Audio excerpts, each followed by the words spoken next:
द्रौपदी हरण पर्व भाग 16. मार्कंडेय पुढे सांगतात की रावणाला येताना पाहून मारीच पुढे होतो. त्याचं आदरपूर्वक स्वागत करतो. रावणाला फळं आणि कंदमुळांचा आहार देतो. रावण त्याच्याकडील आसनावर बसतो, थोडी विश्रांतीही घेतो.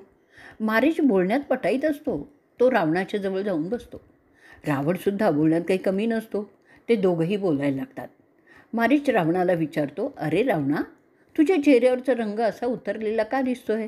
असं काय झालं आहे की तुला तुझी राजधानी सोडून इथे वनात यावं लागलं? तुझी प्रजा पहिल्यासारखाच तुला मान देते ना? तू कोणत्या उद्देशाने अशा अरण्यात आलेला आहेस? सीतेला पळवण्याची योजना घेऊन रावण मारीचाकडे आलेला होता. या कामी त्याला मारीचेच्या मदतीची नितांत आवश्यकता होती. योजना तशी सोपी होती की मारीचाने सोनेरी रंगाच्या हरणाचं रूप घेऊन पंचवटीत रामकुटीच्या परिसरात जायचं. राम सीतेच्या दृष्टीस पडायचं. त्याचा त्यांना मोह पडेलच. मग सीतेच्या इच्छापूर्तीसाठी राम हरणामागे धावेल. रामांना हरणाने खूप दूर न्यायचं आणि इकडे रावणाने रामाच्या आवाजात मोठमोठ्यांदा ओरडून लक्ष्मणाला मदतीसाठी बोलवायचं. लक्ष्मण गेला की रावणाने अतिथी वेशात रामकुटीजवळ जायचं आणि सीतेला घेऊन पोबारा करायचा. मारीचाला आता विचाराची संधी अशी रावणाने ठेवलीच नव्हती. तरी पण रावणाचा हा सीता अपहरणाचा कुटील डाव त्याला काही पसंत पडला नाही. कारण मारीच रामांना ओळखून होता. त्यांचा पराक्रमही त्याला ठाऊक होता. रामांच्या आत्तापर्यंतच्या पराक्रमाने त्याला ध्यानी मनी स्वप्नी रामच दिसायला लागला होता आणि ती धास्ती हळूहळू भक्तीत परावर्तित झाली होती आणि त्यामुळे रामनामाशिवाय अन्न चाळाच त्याला उरलेला नव्हता. राक्षस असूनही तामसी वृत्तीला त्याने फाटा मिळालेला होता. आता तो दिवसातील जास्तीत जास्त तास फक्त रामभजन करायचं असा दिनक्रम त्याने ठरवून ठेवला होता आणि म्हणूनच रावणाचा रामविरोध त्याला काही पसंत होत नव्हता. त्यांनी तो परोपरीने त्याला सांगूनही पाहिला होता, पण रावण काही ऐकण्याच्या मनस्थितीत नव्हता. पण खरं बघितलं ना तर मारीचाच्या दृष्टीने ही एक पर्वणीच होती. पण कोणत्या का निमित्तानं होईना पण त्याला रामाचं दर्शन घडणार होतं. विचार केला की आपण जर नकार द्यायचं ठरवलं आणि दिला तर रावण आपल्यावर नक्कीच शस्त्र उगारेल. उगीच पाप्याच्या हातून मृत्यू स्वीकारून नरकाची वाट धरण्यापेक्षा रामबाणाने जीवन संपवून कृतार्थ तर होऊया असा विचार करीत त्याने हरणाचं रूप घेण्याचं कबूल केलं. त्याप्रमाणे त्यांनी हरणाचं रूप घेतलं. ते हरिण अतिशय लोभस्वान होतं. त्याची सोनेरी त्वचा सकाळच्या सूर्यप्रकाशात अधिकच चमकत होती. पाठीवर पडणारे सूर्यकिरण परावर्तित होऊन सीतेच्या डोळ्यात शिरत होते. आणि कसंही करा पण मला त्या हरणाची कातडी मिळवून द्या. सीतेने आता रामाकडे हट्ट धरला. ही आजपर्यंत आपण कधीही सोनेरी हरिण पाहिलेलं नाही आहे. या हरणाच्या कातड्याची कुंचकी म्हणजे चोळी मी अयोध्येत परत गेल्यावर घालीन, जावांना दाखवीन. आता किती दिवस राहिलेत? 6 महिने तर उरलेत आणि ते तुम्हाला आता माझा हा हट्ट पुरवावाच लागेल. आता रामही त्या हरणामागे निघाले. आता पुढे हरिण मागे राम असा पाठशिवणीचा खेळ सुरू झाला. त्या हरणाने रामांना तपोवनापासून बरंच दूर नेलं. रामांनी धनुष्याला बाण लावला.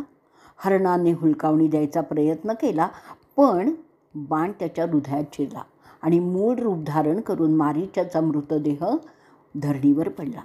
दिव्य देह प्राप्त झालेल्या मारीचाने रामांचं डोळे भरून दर्शन घेतलं आणि कृतकृत्य होत तो स्वर्गी गेला. आता इकडे लक्ष्मण सीतेच्या रक्षणार्थ पर्णकुटीबाहेर उभा होता. रावणही तपोवनात दाखल झाला होता. त्याला तर सीतेचं हरण करायचंच होतं, पण लक्ष्मणाची अडचण मोठी होती. तेवढ्यात त्याने रामांच्या आवाजात एक ध्वनी उठवला. रामांच्या आवाजातील तो आर्त ध्वनी लक्ष्मणाला मदतीसाठी पाचारण करीत होता. लक्ष्मणा, धाव धाव, राक्षसांनी चहूबाजूनी मला घेरलं आहे, मी संकटात आहे. लक्ष्मणा धाव, लवकर ये, लवकर ये. तो आर्तध्वनी सीतेचं हृदय विदीर्ण करून गेला. एकदा नाही, दोनदा नाही, 3दा मदतीची हाक ऐकल्याबरोबर सीता व्याकुळ झाली. तिने लक्ष्मणाकडे पाहिलं, पण लक्ष्मण स्थिरचित्त होता. तो जागचा हल्ला देखील नाही. रावण दुरून अदृश्य रूपाने पर्णकुटीजवळची ही हालचाल पाहत होता. हा आवाज ऐकताच लक्ष्मण हातातलं काम टाकून धावत येईल आणि आपला कार्यभाग साधेल असं त्याला वाटलं होतं. पण लक्ष्मणाच्या शांतपणाने तो चकित झाला. आपल्या भावाच्या पुरुषार्थावर याचा केवढा विश्वास आहे याचं रावणाला देखील आश्चर्य वाटलं. आता ही लक्ष्मणाची पीडा कशी टाळायची? आणि तो तिथे असेपर्यंत तिथे पाऊल टाकण्याची रावणाची तर हिंमत नव्हती.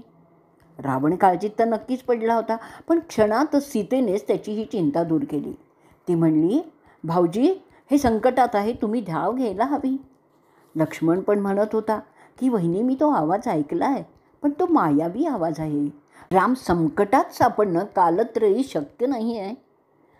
तुम्ही चिंता करू नका, शांत राहा, राम सुखरूप परत येतील. पण सीता ऐकायला तयारच नाही. लक्ष्मण शेवटी तिला सांगतो की त्यांच्या सामर्थ्याबद्दल जो विश्वास मी व्यक्त केला आहे तो अजिबात अनाठाई नाही आहे. त्यांनी मला तुम्हाला एकटं न सोडण्याबद्दल बजावलं आहे, पण आता माझाही नाईलाज आहे. तुमची इच्छा आहे म्हणून मी रामाच्या मागोमाग जातो, पण आता मात्र तुम्ही जपा. अरिष्ट कधी आणि कोणत्या स्वरूपात येईल हे सांगता येत नाही.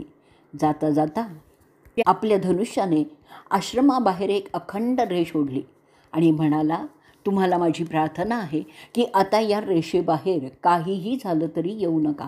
कितीही आकाश कोसळलं तरीही ही रेषा ओलांडू नका. तुम्हाला रामाची शपथ आहे. लक्ष्मण बोलला आणि क्षणभरही वागे वळून न पाहता तो राम गेला त्या वाटेने मार्गस्थ झाला. आता पर्णकुटीच्या बाहेरून अतिथीची हाक आली आणि माये भिक्षा वाढा असा आवाज ऐकल्यावर तेवढा सीतेला धीर आला. लक्ष्मण गेल्यानंतर एकलेपणाची भावना तिला त्रास द्यायला लागली होती. ती बाहेर आली आणि तिला एक तेजस्वी ब्राह्मण उभा आहे. आता सौमित्र येईपर्यंत त्या अतिथीशी गप्पा आपण मारत बसू. रामाच्या हस्ते त्याचं योग्य आतिथ्य आपण करू आणि तो तृप्त मनाने परत जाईल. आता सीता मनोमन म्हणत होती, अतिथी देवो भव. लक्ष्मण रेषेच्या पलीकडे उभ्या असलेल्या पाहुण्यांना तिने वंदन केलं, हात जोडलं, कुटीत येऊन आसन ग्रहण करण्याची प्रार्थना केली. पण हे कसं शक्य आहे? कारण कुटीत सतसत विचारच व्यक्त केले जात होते. तिथे नेहमी भक्तीचा महिमा गायला जात होता. आता हा जर कुटीत शिरला तर सीतेच्या अपहरणाची त्याची इच्छाच मावळली असती. कारण चांगल्या वास्तूतून सतत मांगल्याचीच निर्मिती होत असते. अनिष्ट नष्ट करण्याची ताकद प्रचंडपणे तिथे एकवटलेली असते. त्यामुळे रावण काही आत आला नाही. त्यामुळे त्यांनी शेवटी भिकेपोटी आपले प्राण जात असल्याचं नाटक केलं. सीतेला कळव आली. आता काय करावं? गुप्त रूपाने देव सीतेला विनवायला लागले की माते, आमचा उद्धार आता तुझ्याच हाती आहे. तू रावणाबरोबर गेलीस तर रावणाला शासन करण्याचं निमित्त मिळेल. सीतेला देवांची करुणा आली. तिने कुटीतल्याच अग्नीत आपलं रूप लपवलं. आता अग्नीच सीता रूपाने नटला. त्यांनी कुटीबाहेर उभ्या असलेल्या रावणाला भिक्षा घालण्यासाठी हात बाहेर काढला. रावणाने तोच हात ओढला आणि सीतेला कुटीबाहेर खेचलं आणि आपलं खरं रूप प्रकट केलं. सीते, मी लंकाधीश रावण तुझ्या सौंदर्याने मोहित होऊन तुला पळवून न्यायला आलेलो आहे. रावणाने तिला उचलली. ती भीतीने आणि काळजीने खरं तर अर्धमेलीत झाली होती. तिचा शोकही अनावर होता. तिच्या रुदनाने तपोवनातील वृक्ष, वेली, पशु, पक्षी दुःखी झाले होते. अश्रू ढाळायला लागले. रामाच्या आश्रयाने राहणारे ब्राह्मण भीतीने तर त्यांची बोबडीच वळली. ते तिथून परागंदा झाले. रावणाने सीतेला रथावर घातली आणि आकाशमार्गे त्याने लंकेकडे प्रयाण केलं. आकाशात उडालेला रावण सीतेला पाहतो ते ती शुद्धीवर येत होती. परंतु त्याला पुन्हा पुन्हा पाहून ती पुन्हा पुन्हा बेशुद्ध होते. थोड्या वेळाने ती पुरती जागृत होते आणि समजते की काय झालेलं आहे, म्हणजेच आपलं हरण झालेलं आहे हे समजल्यावर ती रावणाला सांगते, अरे मूर्खा, मी विवाहित पत्नी आहे, मी पतिव्रता आहे. मला जर स्पर्श करशील तर तुझा नाश होईल, म्हणून तू मला आत्ताच खाली ठेव. त्यावर रावण तिला सांगतो की मी लंकाधीश आहे, माझं नाव रावण आहे, मला तुझ्यात काहीही स्वारस्य नाही आहे, त्याबद्दल तू निसंशय राहावी. नंतर तो तिला सांगतो की त्याच्या भावाचा वध तिच्या पतीने केलेला आहे. तसंच एका युद्धात तिच्या पतीने त्याच्या प्रिय भगिनीचं नाक कापलं आहे आणि त्यांचा बदला घेण्यासाठी तो तिला त्याच्या राजधानीकडे नेत आहे. तिथे तो तिला गुप्त ठिकाणी ठेवणार आहे, ज्या ठिकाणी तिचा पती कदापिही पोहोचू शकणार नाही. ते समजल्यावर सीतेला काय प्रकार आहे ते समजतं आणि ती अतीव दुःखाने रडायला लागते. पुढे तो दशानन तिला सांगतो, त्याला माहीत आहे की रामसुद्धा तिच्याप्रमाणेच एक पत्नीव्रती आहे, त्यामुळे तो तिच्या शोकाने मरून जाईल आणि तू माझ्या लंकेत मरून जाशील असं मला वाटतंय. अशा रीतीने मी माझ्या भावाच्या वधाचा आणि बहिणीच्या नाक कापण्याचा सूड उगवणार आहे. इथे राम आणि लक्ष्मण त्यांच्या कुटीच्याच भोवती सीतेचा खूप शोध घेतात, पण ती काही सापडत नाही. मारीच राक्षस त्यांच्या साधू वेशात तिथे येतो आणि पाहतो राम आणि लक्ष्मण काय करतायत. रामाचा पत्नीशोक पाहून त्याला वाईट वाटतं, परंतु रामाला समजणं आवश्यक होतं की त्याच्या पत्नीला कोणीतरी नेलं आहे. म्हणून तो पुढे जाऊन रामाला काय झालं असं विचारतो. राम त्याची पत्नी अचानक गायब झाली असं सांगतो. त्यावर तो राक्षस त्याला सांगतो की त्याने थोड्या वेळेपूर्वी आकाशातून त्याच्या पत्नीला घेऊन जाताना पाहिलं. तो बहुधा राक्षस राजा रावण असावा, कारण त्याची 10 तोंडं स्पष्टपणे दिसत होती.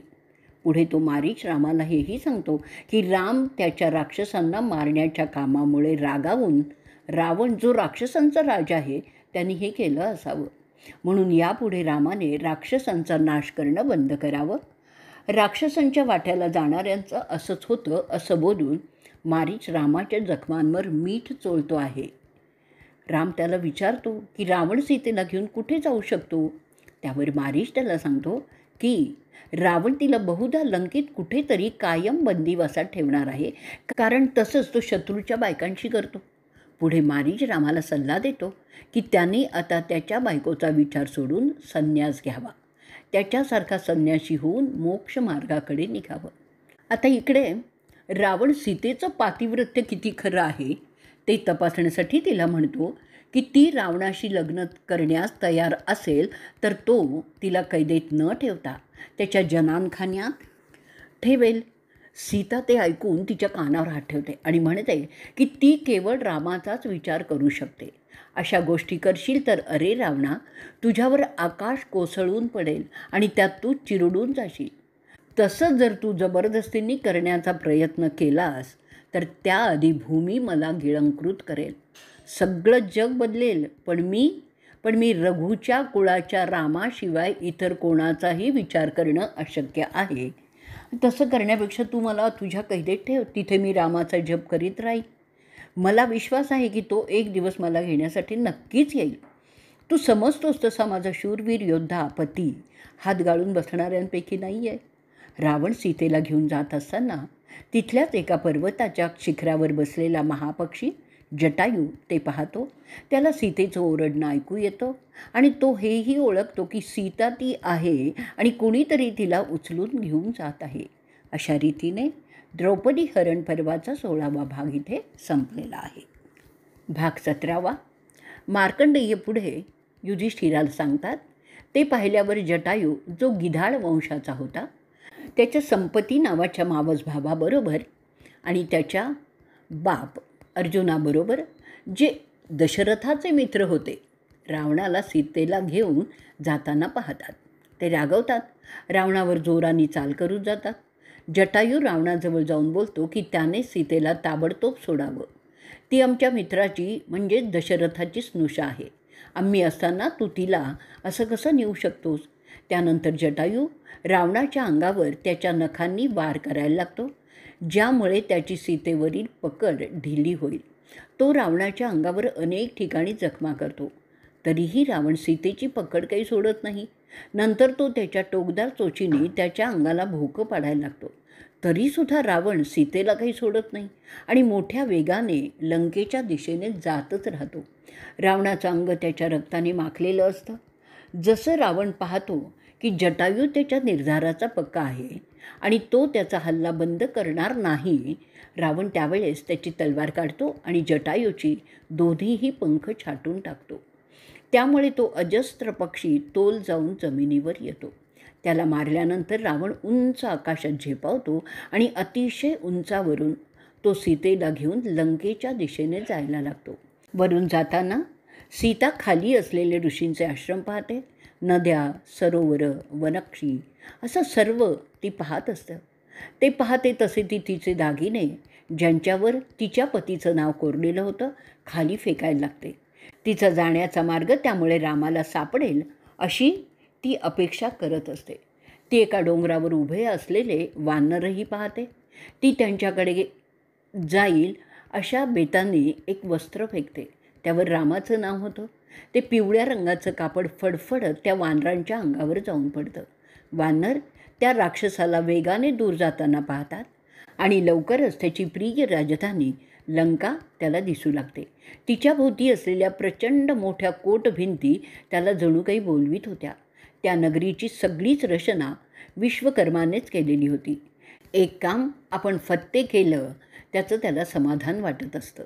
आपल्या प्रिय भगिनीच्या नाक कापण्याच्या आणि भावाच्या मृत्यूचा तो सूड घेत असतो.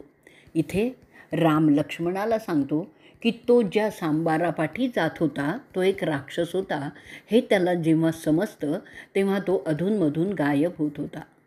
त्याचा अर्थ राक्षसांचा तो डाव होता की रामाला त्या सांबारापाठी जाण्यास पाडायचं आणि दरम्यान सीतेला पळवायचं. या प्रकारे रामाचा बंदोबस्त करण्याचा राक्षसांच्या राजाचा म्हणजेच रावणाचा बेत असावा. मारीचेच्या बोलण्यामुळे त्याचा संशय जास्त निश्चित झाला. आपण दोघांनी तिला एकटीला सोडून जायला नको होतं. माझी चूक, पण मी तिच्या आग्रहाखातर त्या सोनेरी सांबारापाठी गेलो होतो. तिला ते सांबार पाळायचं होतं. कुठे असेल सीता? त्याला तो प्रश्न सतावतच होता. सीता हरणाचं दुःख त्याला आता जास्त सतवायला लागलं होतं.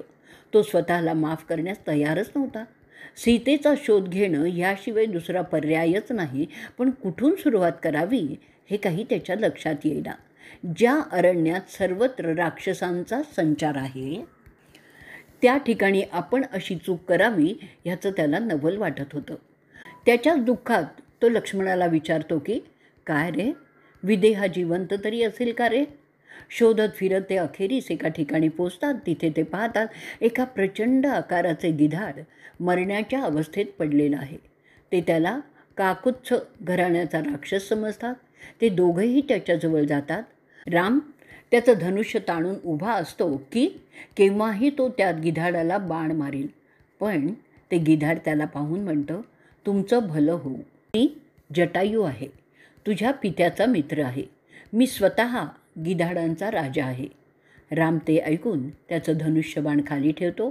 त्याची आस्थेने चौकशी करू लागतो आणि त्याला दिसतं की त्या पक्षाचे दोन्हीही पंख कोणीतरी छाटलेले आहेत. जटायू त्याला सांगतो सविस्तरपणे जे घडलं ते. त्या माहितीमुळे रामाला विश्वास होतो की त्याची पत्नी सीता रावणाने कपट कारस्थान करून हरण केलेली आहे. हे सांगितल्यानंतर तो पक्षी त्याचा अखेरचा श्वास घेतो. रावण दक्षिणेच्या दिशेने त्याच्या लंकेकडे गेलेला आहे हे रामाला आणि लक्ष्मणाला समजतं. त्यानंतर ते दोघेही त्या जटायूचा अंत्यविधी उरकतात. रामाला सीतेच्या हरणाचं जास्त दुःख होतं कारण तो त्या घटनेला स्वतः जबाबदार असल्याचं समजत असतो. त्या दिशेने ते दोघेही त्या निबिड अरण्यात जायला लागतात. त्यांना वाटेत अनेक ऋषींचे आश्रम दिसतात. राक्षसांनी त्यातील काही आश्रम मोडल्याचं, त्यातील सामग्री इतस्ततः फेकलेली असे पाहत असतात. राक्षसांचा बंदोबस्त करणं किती आवश्यक आहे हेच त्याला त्यातून समजत असतं. सुमित्रेचा मुलगा आणि राम त्या अरण्यात कोल्हे, हरणं यांचे थवे सर्वत्र भटकत असलेले पाहतात. त्या वनातील हिंस्त्र पशूंचं ओरडणं सर्वत्र ऐकू येत होतं. जात असताना त्यांना एक डोकं नसलेला राक्षस दिसतो. तो काळ्या प्रचंड ढगासारखा वाटतो. त्याला लांबलचक आणि जबरदस्त असे 2 हात असतात. त्याच्या छातीवर 2 डोळे असते. त्याचं तोंड त्याच्या बेंबीच्या जागी होतं आणि ते सतत उघडत होतं. जणू काही खायचं आहे. लक्ष्मणाला तो सहजपणे त्याच्या दोन्ही हातांनी पकडतो. त्यामुळे तो सुमित्राचा मुलगा असहाय्य झाला आहे. त्याला काही करताच येईना. रामाकडे पाहत तो राक्षस लक्ष्मणाला त्याच्या बेंबाकडे असलेल्या तोंडाकडे नेऊ लागतो. लक्ष्मण रामाला म्हणतो, माझी हालत पहा कशी झाली आहे. प्रथम वडिलांचं मरण, त्यानंतर तुझं वनवासात जाणं ज्याच्यात मी सामील झालो, त्यानंतर सीतेचं हरण होणं आणि आता मला हा खाणार आहे. यात काय माझं भाग्य आहे? एका मागोमाग एक अरिष्ट माझ्या मागे लागलेली आहेत.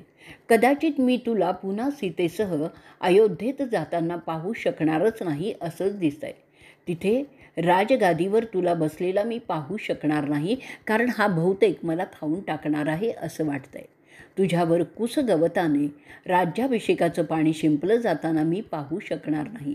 त्यानंतर तुझ्यावर उधळले जाणार आहे भाजलेला भात आणि काळ्या चण्यांच्या अक्षताही मी पाहणार नाही असंच मला वाटतं आहे, आणि ह्याचंच मला जास्त वाईट वाटतं आहे, असं लक्ष्मण मोठ्या दुःखाने रामाला सांगत होता.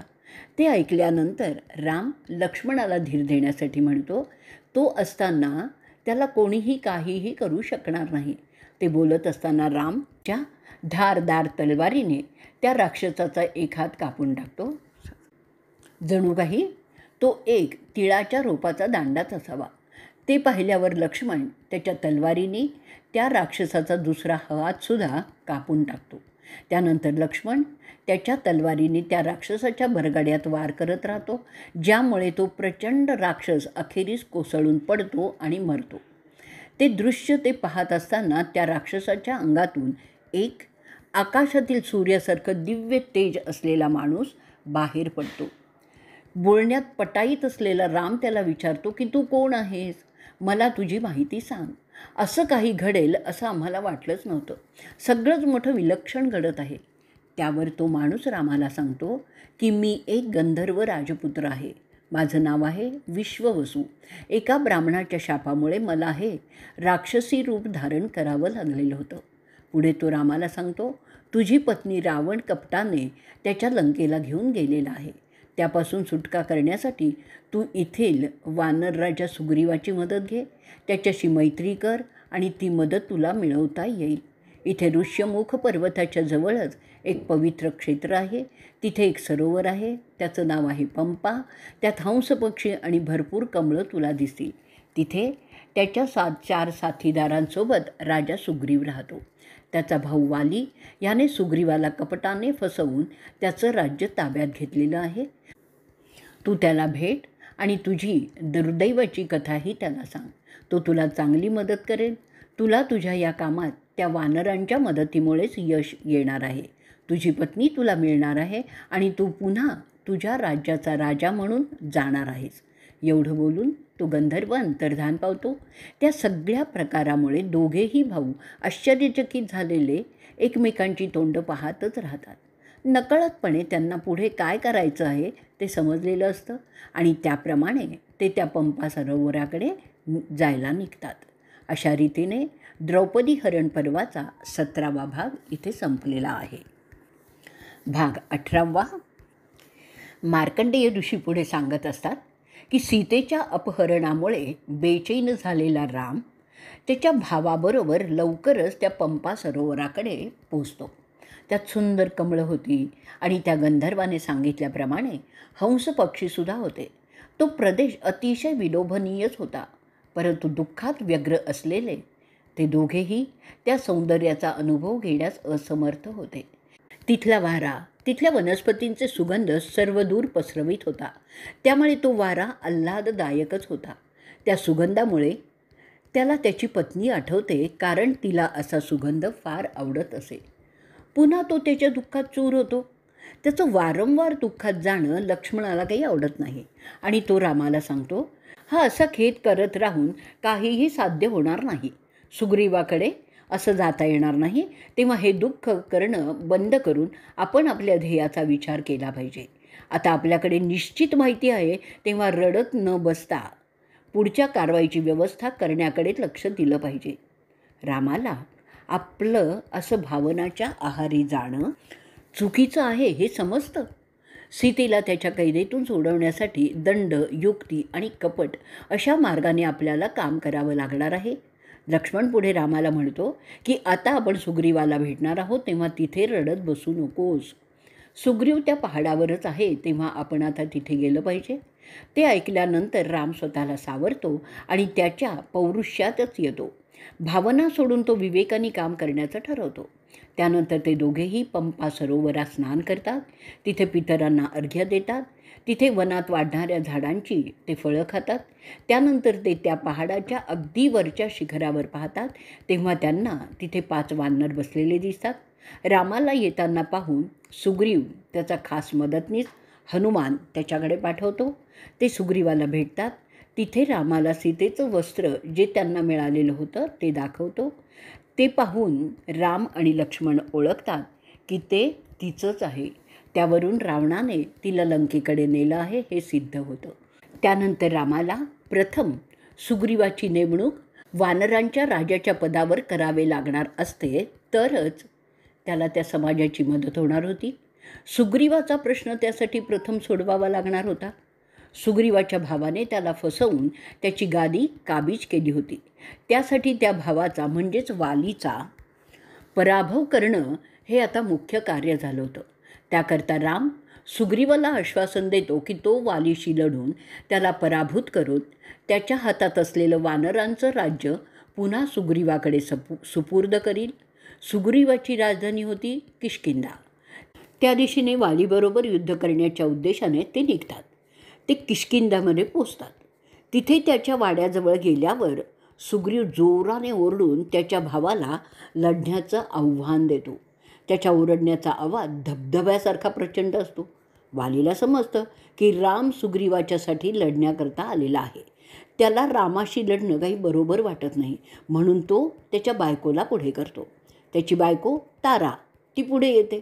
ती तिच्या पतीला सांगते की सुग्रीवाला कोणी मदत करणारा मिळालेला आहे आणि ती वालीला सांगते की तू अशा परिस्थितीत पुढे जाऊ नकोस.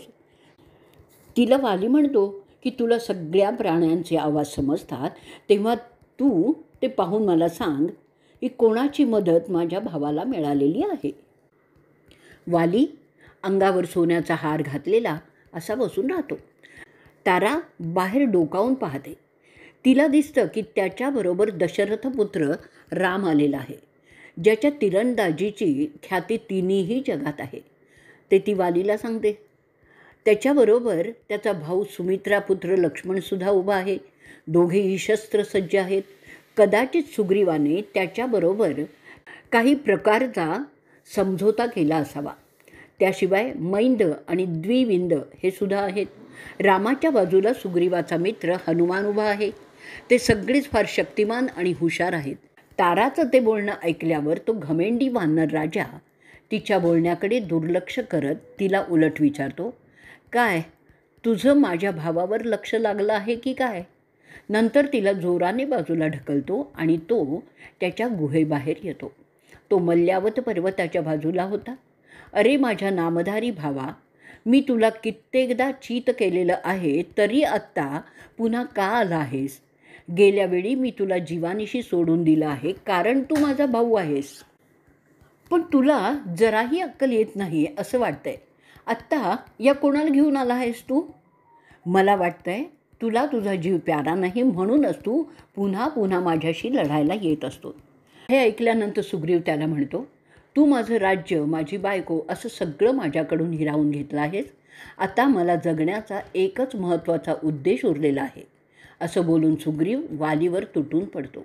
त्यांच्यात झटापट सुरू होते. ती मारामारी अशी होती जणू साल आणि तालवृक्ष एकमेकांशी झगडत आहेत असं ते दिसत होतं. हवेत उंच उडी मारून ते एकमेकांवर पडत होते. ते दगड धोंडे उचलून मारत होते. त्यानंतर ते गुद्दागुद्दी करू लागले. त्यानंतर ते एकमेकांशी भिडले. त्यांच्यातील कोण जिंकणार हे काही समजत नव्हतं.